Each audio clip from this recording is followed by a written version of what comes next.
जय हिंद दोस्तों।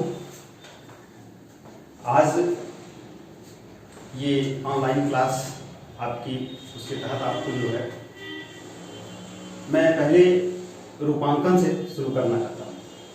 दोस्तों इसका कारण ये है कि सभी लोग जो है, जब मैं कला के इतिहास पढ़ाऊँगा या कला के अन्य टॉपिकों को जब मैं पढ़ाऊँगा, तो आप लोगों को जो है, जब मैं कहूँगा कि भित्ति चित्र क्या है, फ्रेस्को क्या है,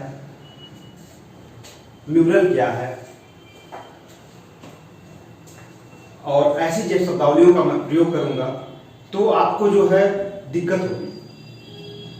दिक्कत इसलिए होगी कि जब मैं उन शब्दावलियों का प्रयोग करूंगा तो आप कहेंगे सर इसका मतलब क्या है, फ्रेस्को का मतलब क्या है, टेम्परा का मतलब क्या है, फ्रेस्को बूनों का मतलब क्या है।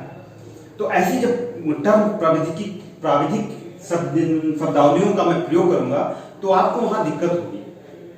इसीलिए मेरे विचार से, ये मेरा सेल्फ का व्यू है कि कला पढ़ाने से पहले आपको सर्वप्रथम रूपांकन पढ़ाना बहुत जरूरी है। रूपांकन इसलिए पढ़ाना बहुत जरूरी है कि कला के टर्मोलॉजी, जितनी शब्दावलियां, कला की जो गतिविधियां हैं जो है, उनको जानना बहुत जरूरी है। बिना इसके रूपांकन को पढ़ाए जो है, यह कला की तत्व, तो जैसे मैं कहूँगा कि इसका प्रमाण इतना है, रूप भेद इतना होना चाहिए, जो है प्रमाण में जो कितने ताल होना चाहिए, कितने सिर होने चाहिए, तो आपको वहाँ दिक्कत होगी जो है। इसी क्रम में जो है हम सबसे पहले जो है, ये मेरा व्यू है कि कला पढ़ाने से पहले जो है, सबसे पहले टॉपिक रूपांकन को पढ़ाना बहुत जरूरी हो जाता है। इसी क्रम में आज मैं जो है सबसे पहले आपको रूपांकन, कला के जो है टॉपिक में सबसे पहले मैं रूपांकन पढ़ाऊंगा, जिसके अंतर्गत जो है आपको सबसे पहले कला का अर्थ बताया जाएगा, उसके बाद परिभाषाएं बताई जाएंगी, उसके बाद कला के तत्व बताए जाएंगे, रेखा, रूप, रंग, तान, बयान, बोध, अंतराल, उसके बाद इसके अंग बताए जाएंगे। इसी क्रम में आगे बढ़ते हुए संयोजन के सिद्धांत, कंपोजिशन ऑफ प्रिंसिपल बताए जाएंगे जो है, और कला की प्रविधियां बताई जाएंगी। अगर मैं सिर्फ प्रागैतिहासिक काल या किसी ऐसे टॉपिक से शुरू करता हूं जो आपको आकर्षित लगता, इस टॉपिक को लोग इसलिए भी शुरू नहीं करते कि थोड़ा सा क्लिष्ट माना जाता है, लेकिन कला पढ़ने के लिए आपको सबसे पहले जो है इसकी प्रविधियों को, और इसके, जैसे मैंने कहा प्रमाण क्या है, तो आप कहेंगे सर ये प्रमाण क्या है। फिर उसके बाद मैं कहूंगा कि ये टेम्परा पद्धति है, तो आप कहेंगे कि सर ये टेम्परा पद्धति क्या है। तो मुझे उसे सर्वप्रथम बताने के लिए आपको जो है उसे बताना पड़ेगा। इसलिए जब मैं टर्मोलॉजी का प्रयोग करूंगा जो है, तो वहां आपको उन शब्दावलियों को अगर रूपांकन पढ़े रहेंगे, जानने रहेंगे, तो आपको मालूम हो जाएगा। इसीलिए मैंने पहले आपको जब अगले क्लास में जब पाठ्यक्रम बताया था, उसमें समय वाइज मैंने डिवाइड किया था, लेकिन क्योंकि मुझे तो आकर्षण करना नहीं है कि हमें जुड़ाना है, जिसको जरूरत हो वो पढ़ेगा।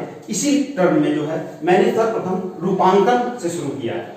आइए अपने पाठ्यक्रम पर आते हैं। जो है अर्थ के रूप में कला जो है किस रूप में मिल जाए? कला प्रकृति की दो चीजें है। पहले प्रकृति प्रदत्त थी, फिर उसके बाद जो है मानव शिल्प जो है। प्रकृति की जो ईश्वर द्वारा प्रदान की गई थी उसे हम प्रकृति प्रदत्त कहते हैं जो है, और जो मानव द्वारा प्रदान की गई उसे मानव शिल्प कहते हैं जो है। इसी क्रम में जो है कला का उत्पत्ति होती है जो है। इसके अर्थ को रूप में जानते हैं कि कला का सर्वप्रथम उल्लेख ऋग्वेद में हुआ। ऋग्वेद में इसलिए हुआ कि वैदिक काल था, उससे पहले हमें चित्राक्षर लिपि थी जो है। इस लिपि में जो है हमें जो है सर्वप्रथम संस्कृत भाषा में के तहत जो है भाषा, क्योंकि संस्कृत भाषा को भाषाओं की जननी कहा जाता है। क्यों कहा जाता है? क्योंकि आदिकाल की भाषा थी जो है, इसकी उत्पत्ति ध्वनियों से हुई थी जो है। और इसी क्रम में जो है सर्वप्रथम उल्लेख ऋग्वेद में होता है कला का। ऋग्वेद में किस शब्दावली के तहत होता है, कभी कभी एग्जाम में पूछा जाता है, तो वो शब्दावलियां थी यथा कला, यथा सफ, मध, श्रीण, सा, नयामिति। इसी वाक्य में सर्वप्रथम कला का उल्लेख हमें मिलता है जो है, जैसा कि आप देख रहे हैं यही शब्द जो है ऋग्वेद में उल्लेखित हुआ है। इसी के कारण जो है सर्वप्रथम हमें ऋग्वेद में कला शब्द का प्रयोग मिलता है। क्योंकि ऋग्वेद संस्कृत भाषा में लिखे गए थे, क्योंकि ये आर्य भाषा थी, और आर्य भाषा इसलिए थी कि इसके इसी भाषा से सर्वप्रथम जो है ध्वनियों से उत्पन्न हुई थी, और इसी भाषा के तहत अन्य भाषाओं का जन्म हुआ। इसीलिए संस्कृत को भाषाओं की जननी भी कहा जाता है। संस्कृत को आदि भाषा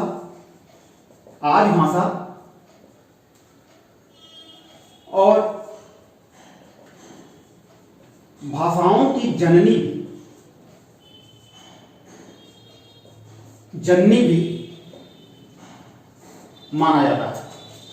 तो जब संस्कृत सबसे पहले थी भाषा थी, आर्य भाषा थी, तो उसी कारण जो है कला संस्कृत भाषा का शब्द है। क्या हुआ? कला संस्कृत भाषा का शब्द है। संस्कृत भाषा के कल धातु से कला शब्द की उत्पत्ति हुई है, जिसका अर्थ है प्रेरित करना। क्या करना? प्रेरित करना, मोटिवेशन। और हालांकि कुछ विद्वान कला को कड़ धातु या कड़ धातु से भी मानते हैं, जिसका भी अर्थ है प्रसन्न करना। यानी इसका मतलब ये हुआ कि अगर किसी को मोटिवेट करेंगे, किसी की प्रशंसा करेंगे, तो ऑलरेडी वो प्रफुल्लित होगा, वो प्रसन्न होगा। तो दोनों का सेंस लगभग एक ही है जो है। इसलिए कला जो है संस्कृत भाषा का शब्द है, जो कि कल धातु से निकला है, और इसका अर्थ है प्रेरित करना। कुछ विद्वान कड़ धातु, अगर एग्जाम में आ जाता है कि कल धातु या कड़ धातु कोई भी दे दिया जाए, तो उससे आप घबराइएगा मत। इन दोनों को जो है मतलब एक ही है, लेकिन ये है बस शब्दावली का अंतर है। तो कड़ धातु से मानते हैं, जिसका अर्थ है प्रसन्न करना। उसी क्रम में आगे बढ़ते हुए कला जो है अंग्रेजी भाषा के 8 शब्द आज जिसका हम प्रयोग करते हैं जो है, वो वर्तमान की जो 8 शब्द इंग्लिश का जो होता है, वो हम जो आज प्रयोग करते हैं कला के लिए, वो 13वीं शताब्दी में जाकर हमें मालूम हुआ जो है। जब हमें जो दोस्तों पाणिनि का ग्रंथ जो है अष्टाध्यायी, जो व्याकरण का ग्रंथ था, संस्कृत भाषा में लिखा गया था। इसमें एक रोचक घटना थी जो है। घटना ये थी कि पाणिनि जो है जब अपने गुरु के पास शिक्षा लेने के लिए गए, तो वहां पर उन्होंने जो है, जो गुरु जी पढ़ाते थे उनको कुछ समझ में नहीं आता था जो है, और बार बार पूछते थे कि सर, जब गुरु जी पूछते थे तो उनको कुछ आता नहीं था। तो उन्होंने कहा कि यार गुरु जी उनको बहुत डांटे।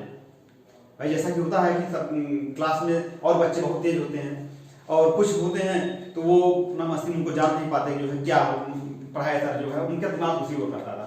तो गुरु जी उनको बहुत डांटे जो है। तो उन्होंने कहा कि जो है कि सर आपने कैसे सीखा, आपको सब याद हो जाता है।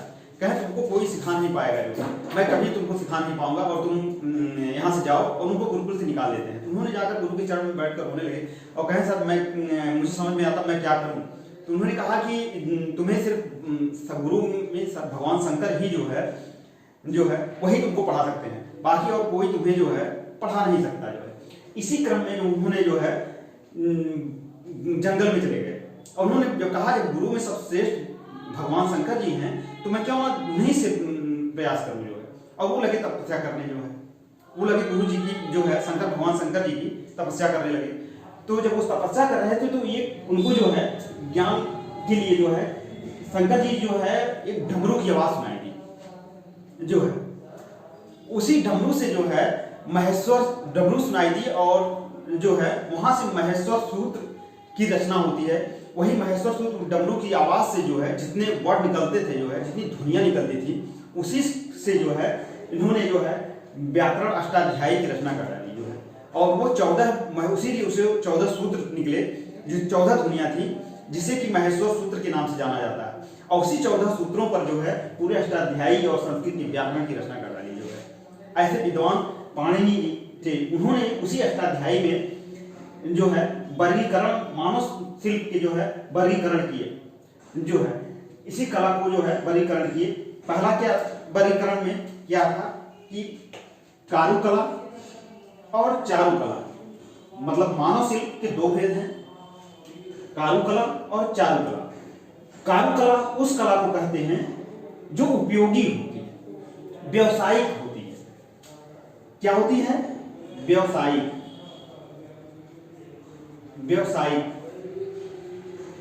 और चारुकला क्या होती है? रुचिकर जिसे कहते हैं, रुचिकर, जो आपको आनंदित करे, आनंदित, जो आपको रुचि पैदा करे, इसीलिए इसे दूसरे रूप में क्या कहते हैं? ललित कला। और इसे कारुकला को उपयोगी कला कहते हैं। उपयोगी इसलिए जो व्यवसाय में जो आपके उपयोग के उपयोग में आने वाली वस्तु होती है, जिसके कारण जैसे करते हैं, जैसे कि स्वर्णकारी, शिल्पकारी, कारीगरी, बढ़ईगिरी, ऐसी जो व्यवसायिक कला है उसे क्या कहते हैं? कारुकला कहते हैं, जो कि व्यवसाय के लिए आपके व्यवसाय को प्रफुल्लित करें। वो जो है बढ़ईगिरी, स्वर्णगिरी, लोहारगिरी या शिल्प काटने वाले जो है, ऐसे जो है कारुकला के रूप में जो है सिर्फ व्यवसायिक कला कहते हैं। रुचिकर कला या आनंद करने वाली कला, रुचि, उसको चारु मतलब होता है कि आनंद या रुचि पैदा हो इसमें जो है, उसे चारु कला कहते हैं। चारु कला को ललित कला भी कहते हैं। ललित कला जो है इसके 5 भेद हैं। वर्तमान में ललित कला के 5 भेद हैं जो है। 5 भेद में जैसे पहला क्या है? चित्रकला, दूसरा मूर्तिकला, तीसरा वास्तुकला, चौथी संगीत कला, 5वीं काव्य कला जो है इसका। लेकिन जो कला, इनमें भी विभाजन हुआ। पहले क्या है? 3 कलाएं, चित्रकला, मूर्तिकला और वास्तुकला। ये ऐसी कलाएं हैं जिन्हें रूपप्रद कला कहते हैं या चाक्षुष कला कहते हैं। चाक्षुष मतलब चक्षु, जिसे नैनों से, आंखों से देखा जा सके, जो रूपप्रद कला होती हैं। क्या होती हैं? इसे, इसका वर्गीकरण किस रूप में किया था? रूपप्रद कला। दूसरा क्या है? अरूपप्रद कला, यानी कि देखने के क्रम में जो दिखाई देने में, उसे क्या कहते हैं? पहली को रूपप्रद कला, दूसरी को अरूपप्रद कला या अप्रत्यक्ष कला जो है। अप्रत्यक्ष कला, अरूपप्रद कला को क्या कहते हैं? संगीत कला और काव्य कला। इसे आप देख नहीं सकते, ये अप्रत्यक्ष है, अमूर्त है जो है। जैसे काव्य कला है, ये सुनाई दी जा सकती है। इसी क्रम में इसके आधार क्या है? इसके आधार जो है, चित्रकला का आधार क्या है? पूछा जा सकता है। जितना मैं लिखा हूं, ये सब एग्जाम में पूछे गए हैं और ये एग्जाम की पॉइंट ऑफ व्यू से जो है इंपॉर्टेंट है, इसीलिए इसको मैं बता रहा हूं। मेरे यहां लिखे हुए हर एक शब्द, हर एक वाक्य में एक ना कोई क्वेश्चन आपको मिलेगा जो है। इस कारण से मैं आपको बता रहा हूं। चित्रकला का आधार क्या है? रंग और ब्रश। क्या है? रंग और ब्रश। अरे भाई, चित्र बनाने के लिए आप रंग का प्रयोग करेंगे, ब्रश का प्रयोग करेंगे, तभी तो चित्र बनेगा। इसलिए उसका आधार क्या है? रंग और ब्रश। मूर्तिकला का आधार क्या है? भाई, रॉक पेंटिंग करेंगे या म्यूरल बनाएंगे तो पत्थर और पाषाण तो होना चाहिए, जिससे से तो आप मूर्ति बनाएंगे जो है। तो इसका आधार क्या है? पत्थर और पाषाण। वास्तुकला का आधार क्या है? चूना और मिट्टी। गारा जिसे बनाते हैं उसके वास्तुकला जो है निर्माण करते हैं। तो चूना और मिट्टी जो है, जिसे गारा बनाते हैं। आजकल तो सीमेंट की भी बनती है, और पहले क्या था? चूना और राबिश मिलाकर बनाया जाता था। आज क्या है? वास्तुकला में चूना और मिट्टी। इसका लेकिन आधार जो है चूना और मिट्टी ही आएगा। संगीत कला का आधार क्या है? स्वर, लय, ताल, नाद जिसे कहते हैं।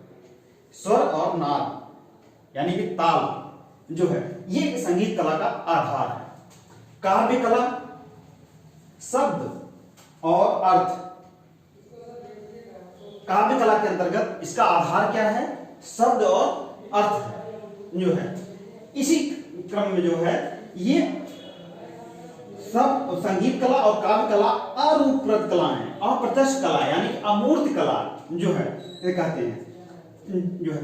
इसी क्रम में वर्गीकरण में कुछ और भी विद्वान हैं, जब कभी कभी इनका पूछ लिया जाता है कि जो है कला के जो वर्गीकरण में अन्य विद्वानों अरस्तु ने किस रूप में वर्गीकरण किया है जो है, तो अरस्तु ने जो है कला की जो है ललित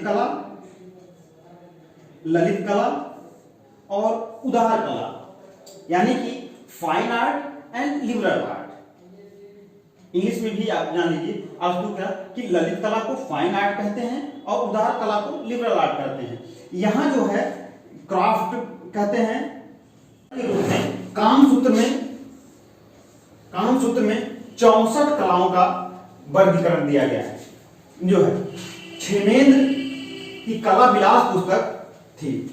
क्षेमेंद्र को जानते होंगे आप, अगर नहीं जानते हैं तो इतना जान लीजिए कि क्षेमेंद्र कश्मीर के निवासी थे और राजा जगत सिंह के काल में जो है यानी कि 11वीं शताब्दी में जो है इनका समय काल था, जो कि जगत सिंह जो है क्षेमेंद्र जो है 11वीं शताब्दी के मध्य में थे, यानी 1050 से 1080 या 90 तक जो है इनका कार्य था जो है, जिन्होंने की कला विलास नामक रचना की। इसी कला विलास में जो है कलाओं का वर्गीकरण दिया गया है, किस प्रकार की कला किन किन लोगों में किन से जैसे कि जो है जनोपयोगी यानी कि जनोपयोगी कला के अंतर्गत जो है 64 कलाएं आती हैं। जनोपयोगी मतलब जैसे कि जनता के लिए यानी कि लोगों के लिए कौन कौन सी लोग किस प्रकार की कलाओं का उपयोग करते थे, छल बल साम दाम दंड भेद, ऐसी कलाओं को जो है 64 प्रकार में उन्होंने बताया था। स्वर्णकारों की कला, सुनारों की या स्वर्णकारों की कला जो है ये कैसे जो है स्वर्णकारों को जानते ही हैं, कैसे उन्हें गहना बनाते समय या वो जो है कैसे बनाते हैं, कैसे चुरा लेते हैं, रत्ती भर या कैसे जो है झाड़ कर आधा झाड़ लेते हैं। तो ये सब चीजें जो है स्वर्णकारों की कलाएं थी जो है, जो कि वो अपने हुनर से प्रयोग से करके जो है ये उनकी कलाएं थी।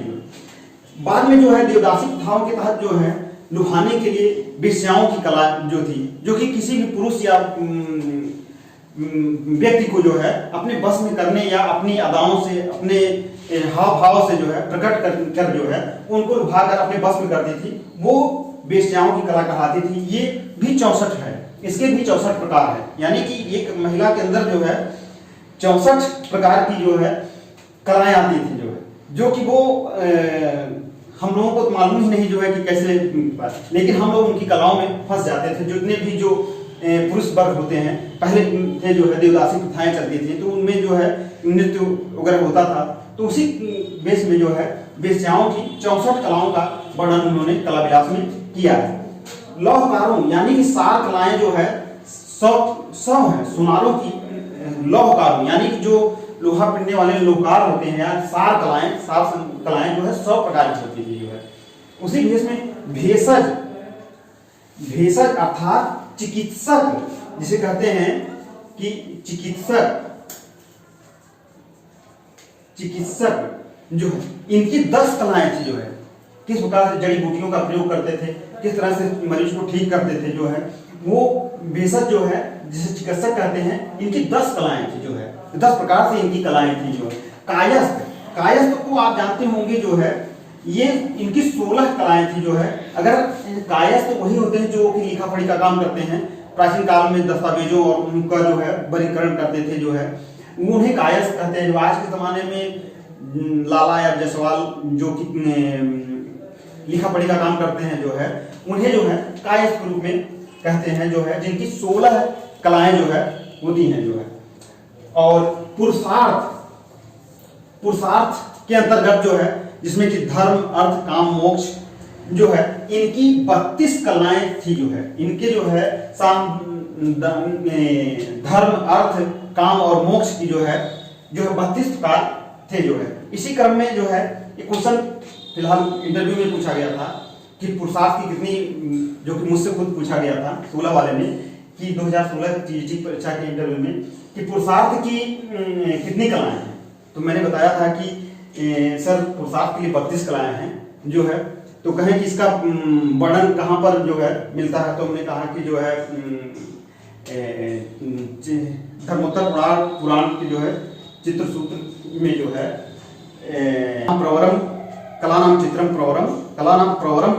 धर्म अर्थ काम मोक्षदमितम, यानी कि कला नाम प्रवरम चित्रम धर्म अर्थ काम मोक्षदम, यानी कि कलाओं में इसे पूछे थे कि इसका अर्थ क्या होता है।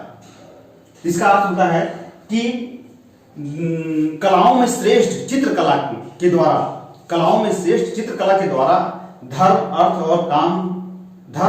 काम और मोक्ष की प्राप्ति की जाती है। ये इसका उद्देश्य जो है इसका अर्थ यही था जो है। तो इसलिए पुरुषार्थ की 32 कलाएं थी जो है। इसी में आज हम लोगों ने जो है तक का वर्णन किया है, जिसमें अर्थ और प्रकार को हमने शामिल किया है। कल अगले क्लास में जो है आपको रूपांकन की परिभाषाओं से हम अवगत कराएंगे जो है। अगला क्लास जो है आपको रूपांकन के लिए परिभाषाएं, उसके बाद तत्व, अंक, संयोजन के सिद्धांत और प्रविधियां क्रमशः जो है इसी क्रम में हम आगे बढ़ेंगे जो है। ठीक है फिर दोस्तों, धन्यवाद।